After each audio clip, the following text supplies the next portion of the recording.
बनत राहा सकाळी तो ओंकार 72 वर्ष दत्ता पाहायला भेटते तुम्हाला, मग फॉलो पण करा. तर जय बोले मित्रांनो, तुम्ही आमचा पहिला पार्ट पाहिलाच असेल कावडचा. त्याला आपण कावडसाठी मूर्ती आणली. त्यानंतर रात्री आपल्याला फोन आला की आपला डीजे इथं बायपासवर आलेला आहे म्हणून. त्यानंतर इथं डीजेचा पूर्ण सेटअप झालेला होता. सेटअप झाल्यानंतर पूर्ण डीजे समोर आणि पूर्ण गाड्या मागं मस्तपैकी रॅली निघाली होती. आणि त्यानंतर इथं मस्तपैकी माहोल झाला होता. गाण्यात काही आवरेज नव्हता रे बा. रॅली वगैरे झाल्यानंतर पोळा चौकातून आपण निघत असतो ते. आणि भाऊ महाराज चौकात आल्यानंतर एवढा माहोल होता ना, मस्त फटाके वटाके आणि मस्त की माहोल होता भाऊ आपल्या भोले सरकारचा. त्यानंतर थोडंसं समोर आलो तर इथं विघ्नहर्ता साऊंड आलेला होता. त्यानंतर इथं लागली फाईटचा व्हिडिओ जरासा एक साईड निघाला. बट तुम्ही सांगा आता कोणता डीजे जास्त वाचला तर.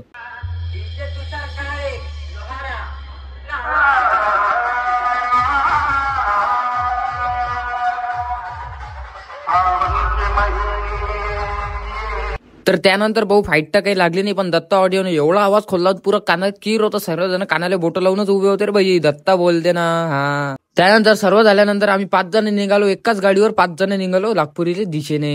मंदिरात एवढी गर्दी होती. गर्दीत आम्ही तिथं जेवण वगैरे केलं. जेवण मग काय भाऊ आपली कावड रेडी होती जाण्यासाठी. मग निघालो आम्ही हरण महादेवचे नारे. त्यानंतर थोडीफार कावड समोर आणली. समोर आणल्यानंतर इथं मस्तपैकी फटाके फोडवले होते. तेवढ्याच फटाका आळवा पडला की कोण आळवा केला काय मी फट अंगावर आला. त्यानंतर आरती चालू झाली. त्यानंतर कावड घेऊन निघालो आम्ही समोर जाण्यासाठी. सुरतचा याच्यावर चढलो दुर्गावड फाट्याच्या याच्यावर. एवढं डेंजर नाचवून की विषय नाही म्हणे. त्यानंतर भाऊ एका जागी नाश्ता होता, पण नाश्ता करायला थांबलो होतो. नाश्ता करताना भाऊ आपल्या लाईटची एवढा डेंजर दिसत की तुम्ही पाहू शकता. त्यानंतर आपल्या डीजेच्या समोर आलं तर इथं फाईट चालू होती.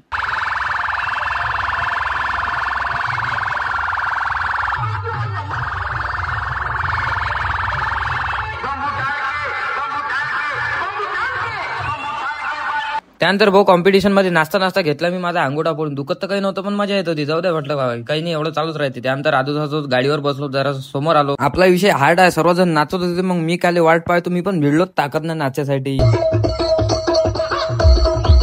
त्यानंतर भाऊ सिरसोला आलो. इथं ओमा नाही त्याचा एक मित्र बसलेला होता. नाश्ता वगैरे केला. त्यानंतर भाऊ आपली कावड गेलेली होती समोर. तर आपल्याला जायचं त्याजवळ. पटपट जाताना भाऊ दिसला एवढा डेंजर व्ह्यू पाहू शकता तुम्ही. लाईट शो कसा आहे तर कमेंट मध्ये सांगा बरं मग कसा आहे तर. भाऊ तोपर्यंत आपली कावड पुंडलिक नगरला पोहोचली होती. आपल्याला जायचं होतं सकाळी घरी, कारण की मोबाईल मध्ये पण चार्जिंग काही नाही. त्याला भेटू मग आपण पुढच्या पार्ट मध्ये. आणि फॉलो करून घ्या रे बा पटापट.